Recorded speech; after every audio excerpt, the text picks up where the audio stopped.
Welcome back to another Tuesday edition of Coming Off the Edge. Just happy to be here, guys. Join with me this evening, Corey Spala and Jeff, for whom J Bell tolls. Bell, what's going on, boy? Not much, man. It's Tuesday night. It's podcast night, so I'm excited. You know, we're starting to get. We were talking about before the show, like we're ready for some football, and we've got a little bit of camp news and nuggets, so that's starting to trickle out a little bit. There's a lot coming out. Cecil Lammey, my guy at Football Guys, he's been one of my main guys for years, and he's been hammering the Broncos camp hard. He's been talking about how he sees Javonte Williams as the clear running back one for the Broncos, and Melvin Gordon kind of more in that real secondary role. And he's also, with those wide receivers, hammering Courtland Sutton and also Tim Patrick over Jerry Jeudy. So if you're holding Jerry Jeudy out there and maybe your league's not super plugged in, that would probably be a player that would be looking to get off of right now, just based upon the early news that's coming out. I don't need early news to be off of Jerry Jeudy. No. I'm not convinced. I'm just not convinced. I've seen it. I've watched it for 2 years. He flashed. Okay, I get it.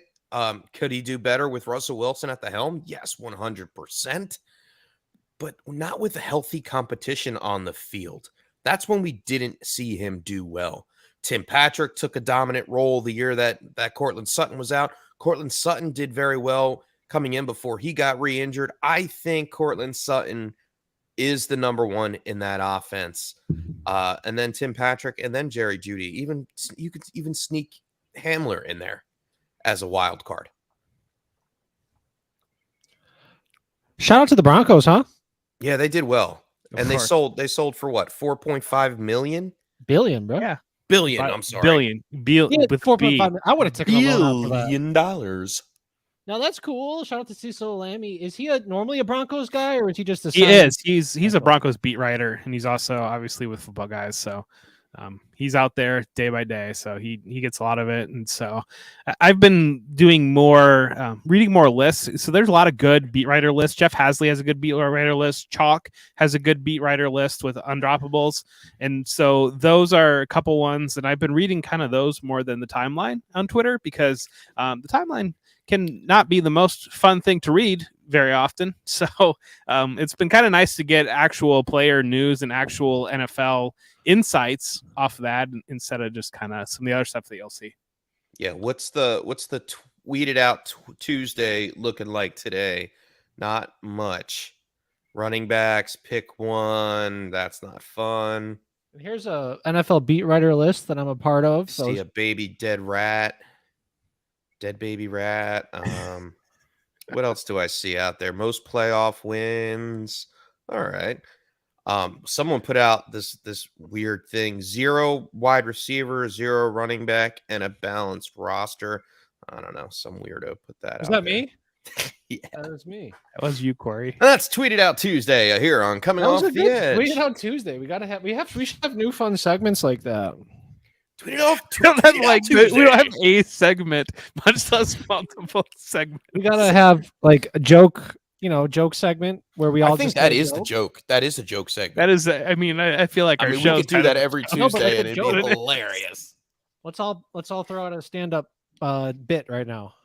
Jeff? Oh, that's all. I don't know. I enjoy watching it. I couldn't perform a bit for my life depended on it, Corey. I'm not you. I don't have that comedic timing and your ability to make me at the very minimum laugh every single show. I recently watched Cat Williams and his show, and not for nothing, it was freaking funny.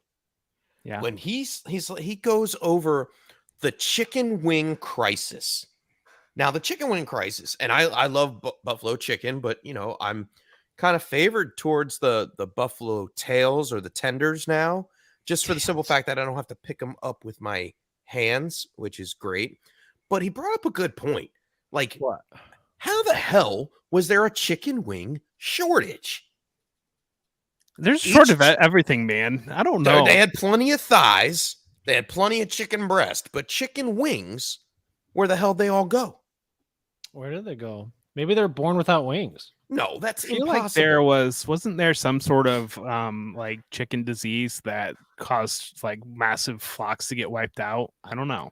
I mean, the only thing that really makes that happen, and I've seen some stuff on some farming things, is if by some chance that the hen house loses power and the fans don't circulate, the chickens actually wind up suffocating, which is pretty sad. High demand, record expenses, and labor shortages have all led to a bottleneck and reduced the supply of chicken wings. Plenty of thighs, though. Plenty What of you're thighs. getting a lot of is like not a lot of like labor shortages is kind of a big deal right now, and that's leading to everything within the supply chain, and that's why things are costing more money. And that is your economic lesson for this fantasy football show. I think they just have a leg up on all of us, and they're just feeding us some BS. But hey, literally and figuratively. But absolutely, back I think to football. Today, the topic of the community is pizza. Ooh, pizza. Yes. I love pizza Because That's pizza, fun. it's pizza. I'll go Little first. Caesars. I need Little some Caesar pizza. started it off. I'm hungry, guys. Oh, maybe I won't go first.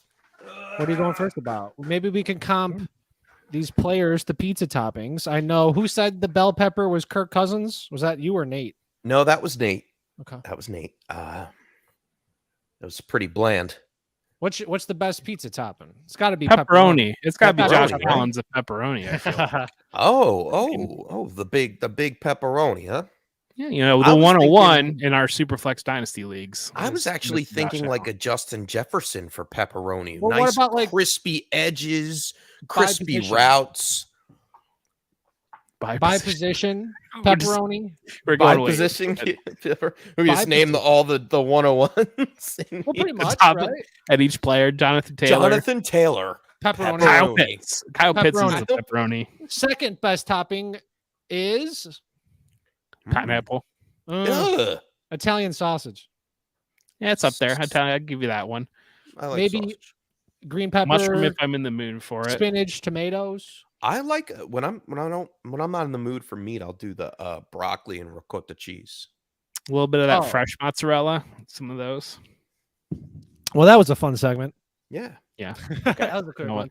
All right, So I have Kyle gonna Pitts be a as my short pod. dynasty number 2 overall. What do you guys think of that? Do you think I'm crazy for having Kyle Pitts as my number 2 overall in one quarterback dynasty? no, because he should be one. Yeah, that's kind of. I have JT at 1, I think. Dynasty.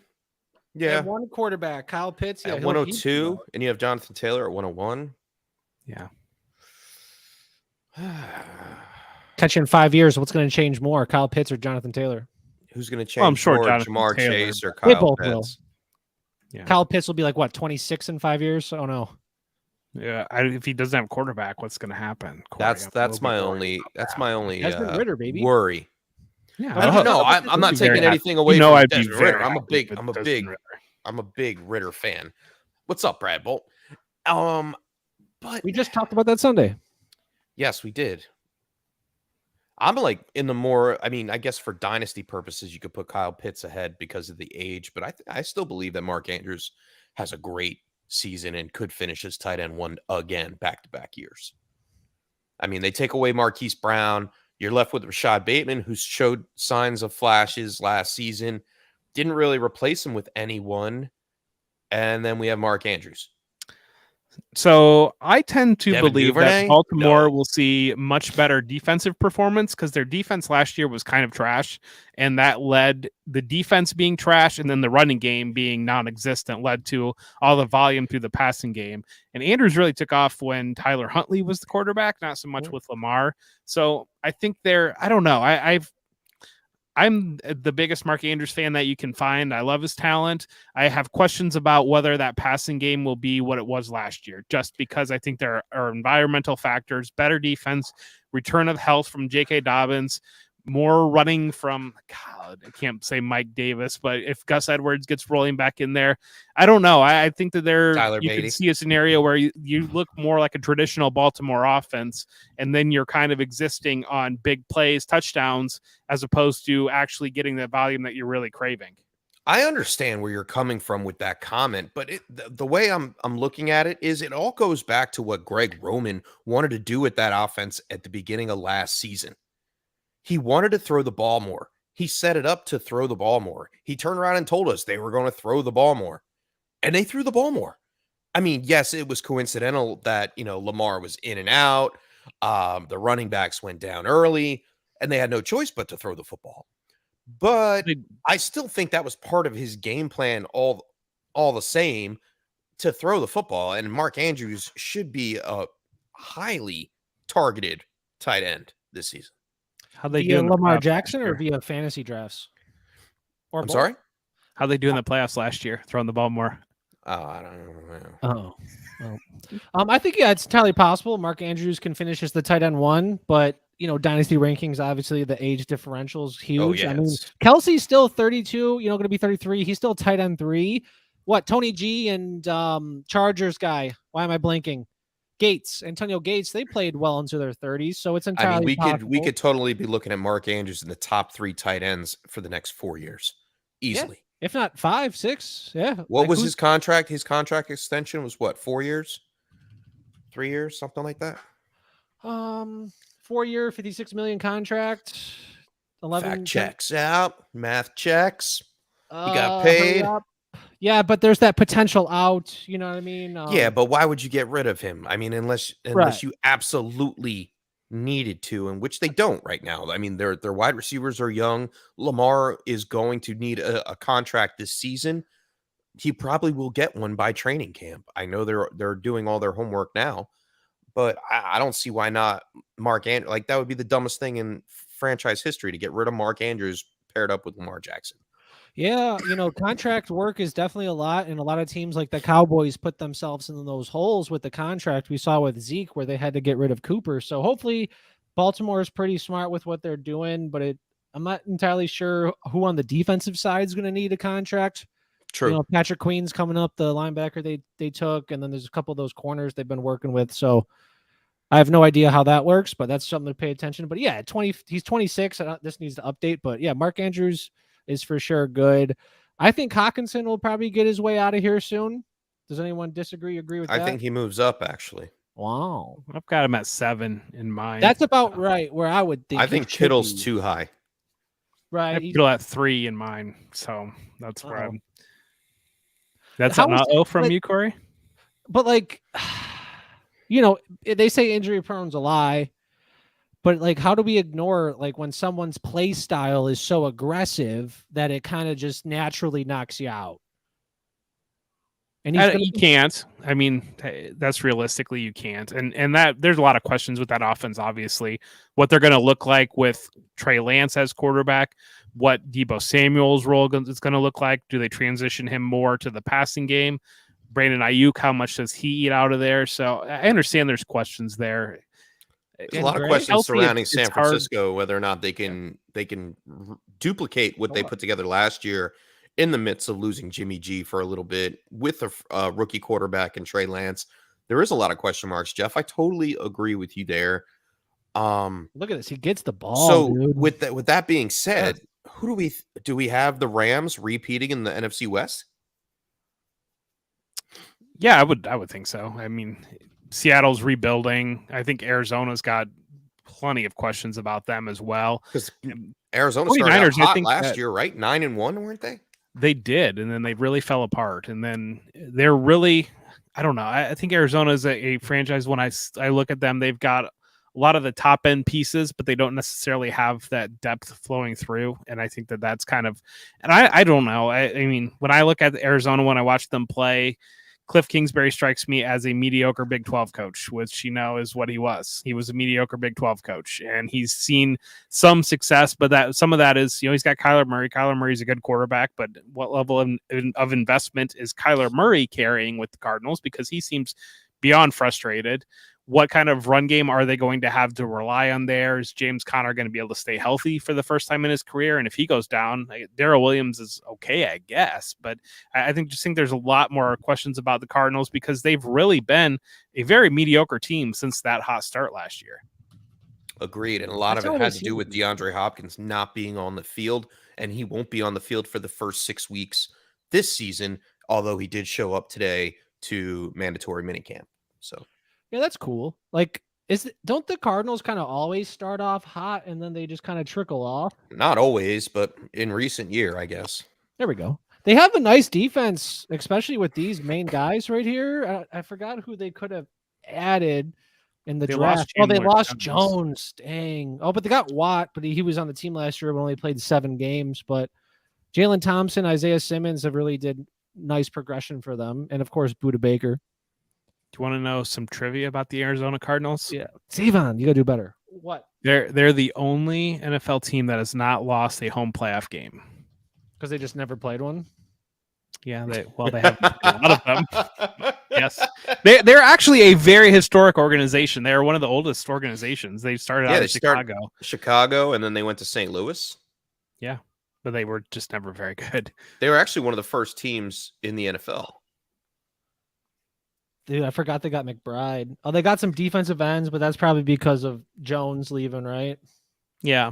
Oh, Keontae, a guard. Keontae Ingram. In a corner. Do you guys think that people are overreacting to Trey McBride's landing spot? Because I know pre-draft a lot of people were excited about him and hoping that he landed in a immediate impact landing spot. But Zach Ertz is 31, and most of the Dynasty community wrote off Zach Ertz coming into last year. I think I might have too. His value was completely nuked. And then coming into last year, he performed very well. He back to that level. But being 31 and coming in, and we kind of expect a couple of years ramp up for a young tight end anyways, it does seem like everybody's kind of, I don't know, he landed in a good spot with a good quarterback and a good offense. And then it just kind of seemed like everybody wanted to fade him because they're just worried about Zach Ertz. I just don't think he sees the field enough to have a fantasy impact the way you would hope. Like a Kyle Pitts did. No one's going to have that kind of production in their rookie year as a tight end.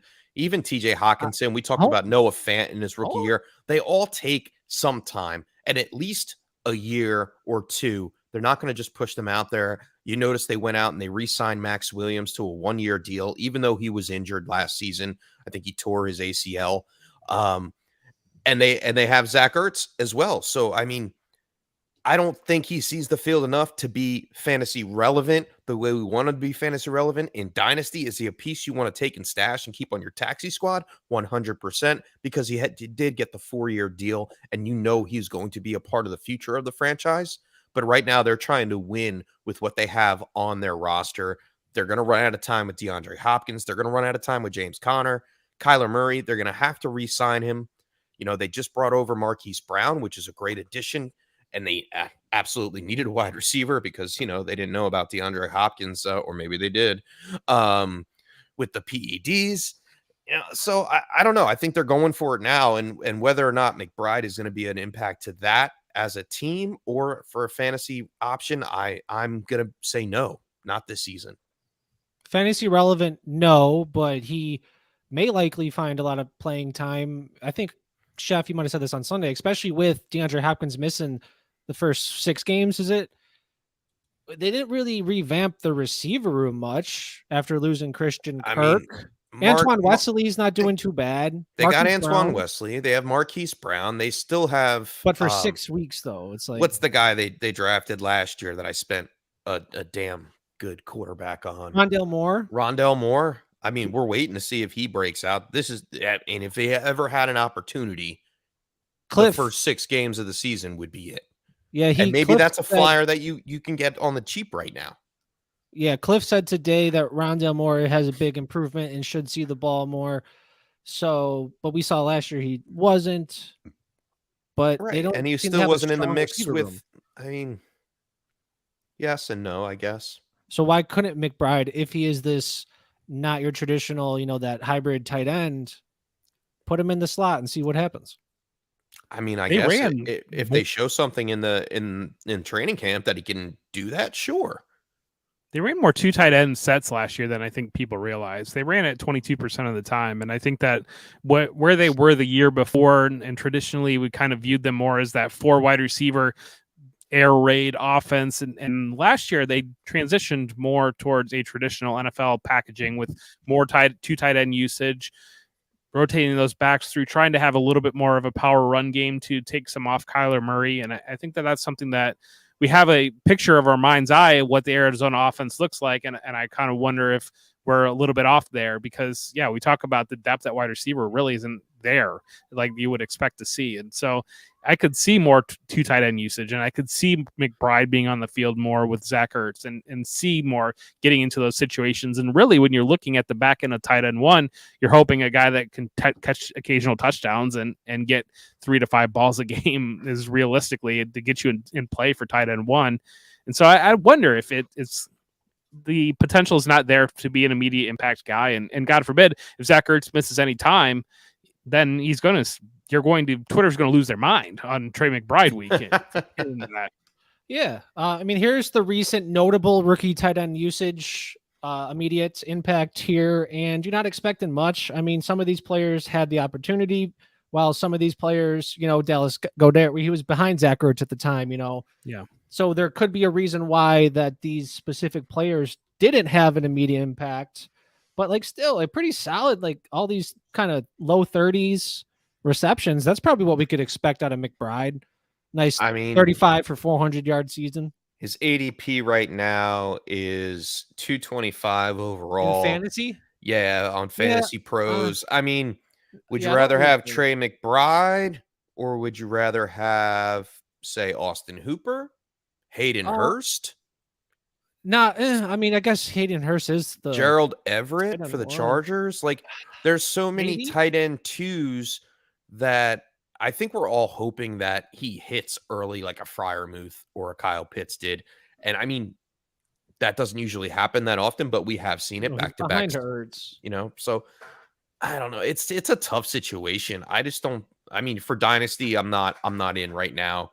I'll wait. I'll let a season go by and let his value still be where the foundation is. Like, his value's up right now because he's the only tight end rookie that was supposed to make an impact. Yeah. All right. So if he doesn't make that impact, his value will go down. No, it won't go down. His value went down a little bit on landing spot, though, because he was kind of early drafts, at least. He was kind of right on that fringe of being a first-round pick almost in tight end premium leagues or early second. And, once we kind of got that landing spot and he didn't have an immediate pop impact landing spot, it did seem like he moved down a little bit. I'm curious if there's a tool out there that would show that. Yeah, I got it pulling up right now. The DLF, shout out.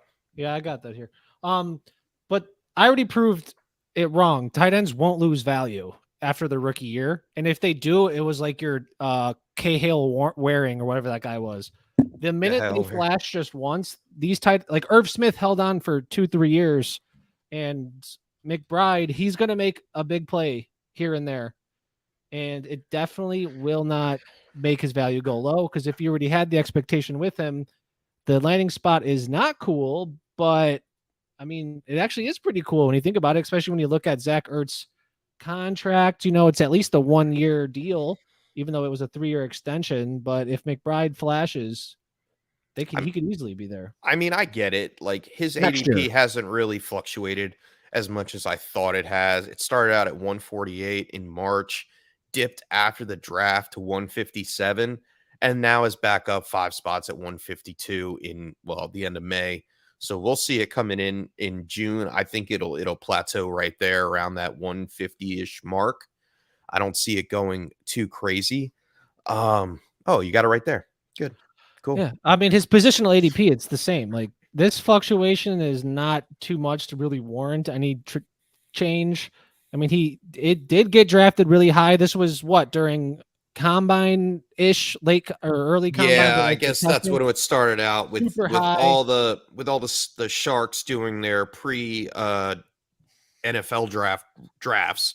Yeah, what difference is about 5, on Sunday. Spots. So yeah, here he was a little unknown, then the hype, and then it kind of dwindled down. But once these tight ends get their value, they're similar to quarterbacks in terms of the rookie year. Like you said, we're not expecting much. Right. Literally nothing. But once you flash a couple, a nice catch, a touchdown, like, people are going to be like, yes, that's my guy. But if you're a bad tight end, like a Drew Sample, a Cahill Waring, Bryson Hopkins, yeah, you could buy low on those guys after year one because the 2 tight ends from the Patriots, I mean, we all said it about Harrison Bryant, never panned out last year. We were all on him, and it stunk. It really stunk. We're still waiting for Cole Kmet to really break out, which hopefully happens this year with no additional receiving help that's really great. Oh, I'm sorry, Harrison Bryant. No, I meant to say who's the guy for the Saints? Adam Troutman. Troutman. That's it. The Troutster. Yeah, I think people were just wrong on him. Yeah. People didn't understand the type of player that he is, because he's more a blocking tight end. I think he's kind of more he's a more Drew Sample type player, and I think people were looking at, I don't really know what they're looking at, but Jimmy Graham maybe in the Saints, but to compare Adam Troutman to Jimmy Graham is laughably insane. But I think people were just wrong on Troutman, and it's one of those that we're kind of reaching that point of the year when you're going to start see people that are projecting to be the number one tight end, and they start to creep up, and I don't know, you run into traps there between running backs, tight ends, wide receivers. Anytime you're taking a marginal player and you're assuming value, and especially we get into it in the dynasty community, we're especially bad with it with young players and not really understanding what role they might be in. We just see young player, potentially open targets, go get him, and we don't ever really kind of take a step back to say, well, what's he actually doing when he's on the football field? And I think that Troutman was probably the prime example of that. And Corey, we touched on a little bit of this on Sunday on DHH with the Albert O situation with Greg Dulcich in Denver, and you believe that Dulcich is going to lead that team in tight end touches. Did I say that? I caught myself tight end touches. Did I say that? Yeah, you said he was going to beat out Albert O. That's cool, and I think he will.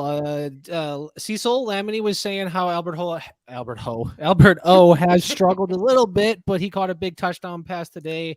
Dulcich provides that verticality that Albert O. You could just stick Albert O. like maybe as a slant. He showed some contested catchability, but Dulcich, even though he's a little bit slower and not as quote unquote athletic, he just has, if he fine tunes that route running, people have said that he could definitely take that to the next level, and especially because he has a little bit of experience inline blocking at UCLA. He was 50-50 snaps over there. He didn't win too much as a run blocker, but the Draft Network said he has the willingness and competitiveness to block.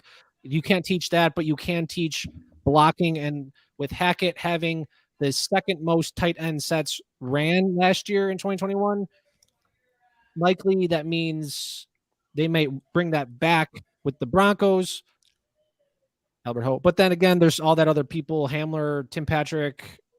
I mean, I don't hate the take. I mean, we saw it happen in New England with Hunter Henry and Jonnu Smith. Albert O could be that athletic guy, that fast runner that we all saw at the combine that they use on sneak plays or inside blocking. They utilize Jonnu Smith closer to the line of scrimmage, and then they let Hunter Henry go out and run some routes and catch some balls, some quick turnarounds, some quick flag routes. So I can see it happen. Sup, y'all? I'm sweaty and ready for pizza talk. We could talk some pizza. Now they're all warmed up. Pizza's in the oven. It was cooking. It's here now. It's hot, melty, and gluten-free for Jeff. Appreciate that. I almost bought the Sonoma one, but it was like $10 at my local store. They're not cheap. No, gluten-free is not and it's not healthy either. They load it up with sugar. So gluten-free is not a health food. I don't know. There was like a trend a while back of everybody going gluten-free to be healthy. And I'll be the first to tell you that's not really true, because they load them up with sugar. And if you shouldn't eat a lot of sugar. And I don't take my own advice there, but who doesn't love sugar though? I love sugar, man. Flat. Would you put sugar on a pizza? Is that a thing? Maybe a dessert pizza, like candied bacon. Candied bacon. There you go. That'd be a nice different approach. I'm back here for the pizza talk. I did make when I worked in a pizzeria, I made a cannoli pizza. Okay. Yeah. It was the pizza crust. It was plain there, and then we took some fresh whipped cream. We put it down on the pizza, drizzled chocolate fudge, hot fudge all over it, fresh strawberries, blueberries, and then took cannoli filling. We took cannoli filling and spread it on the pizza. Yeah, there it is. It's there. Like this? Well, that's chicken, but yeah. Yeah, bit. similar to something like that. Yeah. And yeah, it was cannoli pizza. And the guy that actually made it got in trouble by the boss. He's like, "What are you doing using all the cannoli? You got a cannoli filling. It's expensive. Yeah. You can be swimming with the fishes by the end of your shift." I get it. I'm like, oh gosh. Jersey. Sorry. It's all good, man. I mean, you very look the part too. But what else here? I don't understand why people get so bent out of shape about pineapple pizza. I think it's delicious, but I think it's good. And if you mix some bacon in with it, it's very good.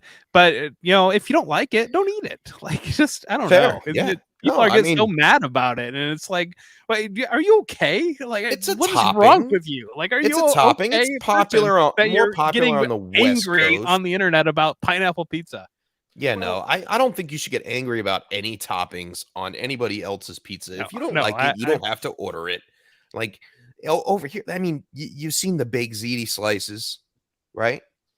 Mac and cheese pizza, taco pizza, cheesesteak pizza, buffalo chicken pizza, chicken bacon ranch pizza. I don't agree with it. Jelly pizza, that's a good one. I think. I guess I don't agree, but they've gone to the Chicago as a kid, and they'd have a peanut butter and jelly pizza, and I love that. Chicago has that. East of Chicago. One reason not to go to Chicago: the peanut butter and jelly pizza. As Chicago pizza, I don't think deep dish should be viewed as Chicago pizza. It needs to be that tavern style. We've talked about it. That's like Columbus pizza is the same thing. And apparently, St. Louis pizza is like that. It's like I think there's like every Midwestern bar like claims that as their local. It's a bar tavern style. It's a bar food, yeah. Because they cut it in squares because back in the day it was a bar food, and you just would give a piece out to people on napkins, so it's easier for the square cut for that reason. I don't know. I used to live downtown. I lived right next to a bar, literally behind a bar. And on Monday nights, what they would do is they would have free pizza night. And so you'd go over and you'd just have your beer, and they would just continue to make pizzas and put them out on the counter. You walk up and you grab whatever, all you can eat. You just smashing beers and having free pizza all night long. That's what's up. Around in Jersey, we have bar pies, and we call them bar pies. But they are the thinnest of thin crusts. Love it. And they are so crispy and flaky. Like and a cracker. Yes, exactly. Like a cracker with sauce and cheese on it. So good. Like, the best. That's what Jersey's known for. They're little bar pies. I mean, everybody's talking about, oh yeah, pizzeria this, pizzeria that, which pizzeria is great around here. Like, I don't have a problem. I don't go to chain. Like, I saw that tweeted out Tuesday, chain pizza joint, like cancel one of them, cancel all of them. Pizza Hut, Domino's, Little Caesars, new Little Caesars. Little Caesars good, bro.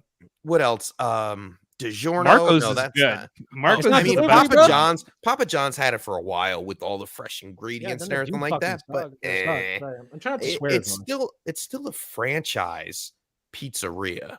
Okay, I like the big New York slice that you can fold over, and I always fold my pizza. My wife's like, "What's wrong with you? You're folding your pizza." It's like that's how I like the way to you're eat supposed to eat a slice. Like my 1-year-old knows that already. He ate pizza tonight for dinner. Updated rankings. See, I don't like to be messy, so like I fold the pizza up so that it's like I'm not exposed to the cheese. So I try. So Domino's is the best. I don't agree that Domino's is the best. So when you fold the pizza, do you keep the grease on the slice or do you rip it off? No, keep it on. No. I make a little pocket in there to keep it all in there. A little grease pocket? It's a little pool of grease? Papa Murphy's. Yeah. Marco's is underrated. I don't have one around here. I don't have any of these around where I'm at. We just have family-owned pizzerias. Like that's what it is. Yeah, obviously, if you're from the right area, New Haven, New Jersey, New York, Chicago, like you have the benefits of having these family-grown restaurants. I feel bad for the rest of the United States. Exactly. The problem with the rest of the United States, like here in Michigan, there's a decent Italian restaurant by me, but it doesn't have that homegrown roots of like Italian dining cooking, that the sauce and the way they make the dough is better.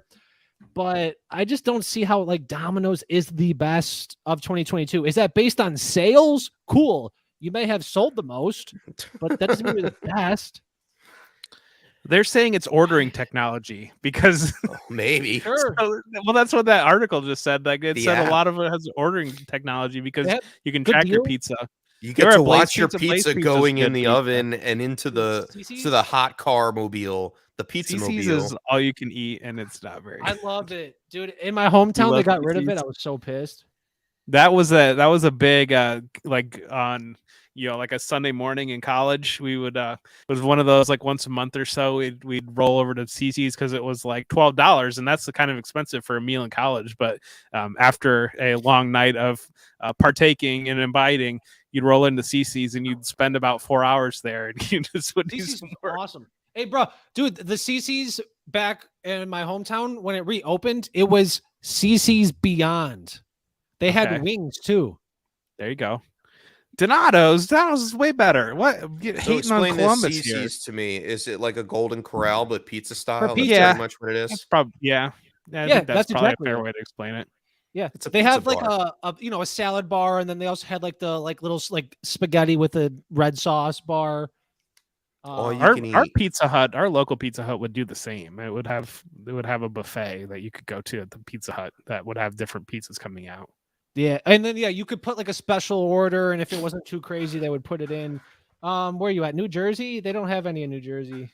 Good franchise pizza, Sbarro's. They only have 3 in Ohio. Yeah, Sbarro's. That's what's in like every like mall rest area on the Jersey. Yeah, that's we have a standalone Sbarro's by our house. My daughter loves it. I'm surprised that's not higher up there. Leto, did you say Leto? I don't know. Oh no, this is not like that's not a chain.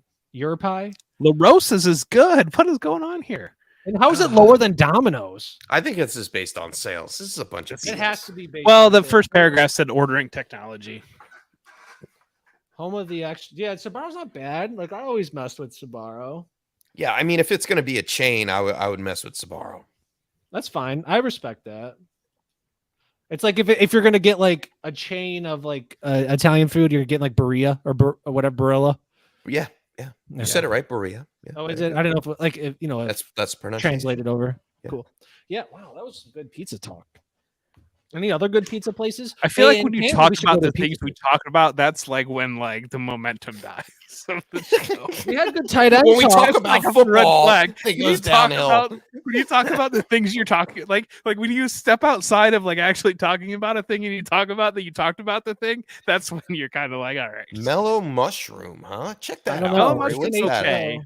Well, we had one that went out of business. Apparently, Jeff's a pizza franchise connoisseur. Well, here we guys. Oh, well, hopefully one of these places has it. Yeah, let's have a best pizza place, but have it be spaghetti as your cover art. No.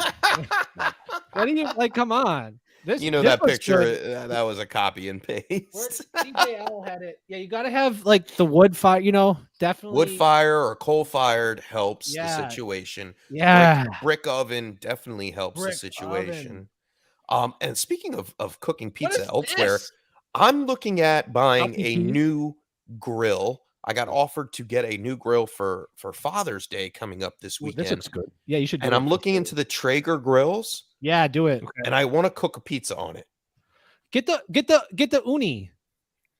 I'm looking at. I guess it was like the 620 or something like that. I don't know. You got to get the. I saw it in Costco. Who also has crappy pizza, by the way. Will you just please ask for this, and I will move and be your permanent babysitter? You got to get the pizza oven, the uni. No, I need a grill, Corey. I don't put a burger in there. I don't care. All right, which one were you saying about the Traeger? 620 or something like that. I don't know.